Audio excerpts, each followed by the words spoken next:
রাত 12টা কি 1:30টায় কবিতার খাতা খুলতেই বাইরে কে আমার নাম ধরে 3বার ডাকলো। গলা চিনতে ভুল হবার কথা নয়, তবু একবার কেঁপে উঠি। এই তো তার আসবার সময়। বরাবরই তো সেই রাত্রির রুটিনে পদাঘাত করে এসেছে। দুনিয়ার সমস্ত পুলিশ তাকে কুর্নিশ করে, রিক্সাওয়ালারা ঠুং ঠুং শব্দে হুল্লোড় তোলে, গ্যারাজ মুখে ফাঁকা দোতলা বাসের ড্রাইভার তার সঙ্গে এক বোতল থেকে চুমুক দেয়। উঠে গিয়ে বারান্দায় উকি মেরে বলি, শক্তি চলে এসো, দরজা খোলা আছে। খাকি প্যান্ট ও কালো জামা, মাথার চুল সাদা, মুঠোয় সিগারেট ধরা। শক্তি একটু একটু দুলছে।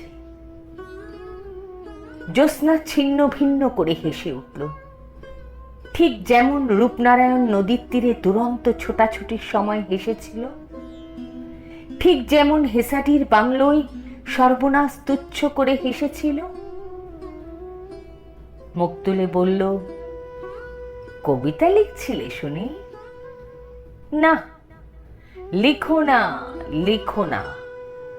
আমি লিখছি না, তুমিও লিখবে না।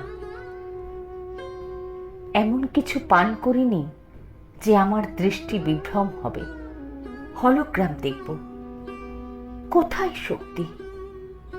মাঝরাতের রাস্তা শুনশান, অতি নিঃসঙ্গতার মতন মোহময়। শক্তি আর কখনো আসবে না। যখন তখন এসে রাম চাইবে না, তাকে আমি জানি না। আবার ফিরে আসি কবিতার খাতার কাছে, কলম তুলে নিয়ে আঙুলে। পরক্ষণেই সিগারেট ধরাতে গিয়ে দপদপ করে আগুন। মুখের মধ্যেও টের পাই আগুন। সমস্ত শব্দের মাত্রা ও ছন্দ হারিয়ে যায়। সাদা পৃষ্ঠা জ্বলজ্বল করে। শক্তি নেই।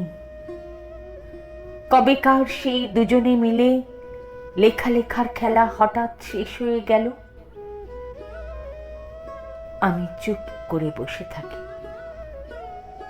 রাত্রি ঝরে পড়ে, যেন উড়ছে আমাদের লেখাগুলির ছিন্ন পাতা। আমি চুপ করে বসে থাকি। সাদা দেওয়াল, কানে তালা লাগিয়ে দিচ্ছে স্তব্ধতার বাজনা। খাকি প্যান্ট ও কালো জামা, সাদা চুল, মুঠোয় সিগারেট ধরা।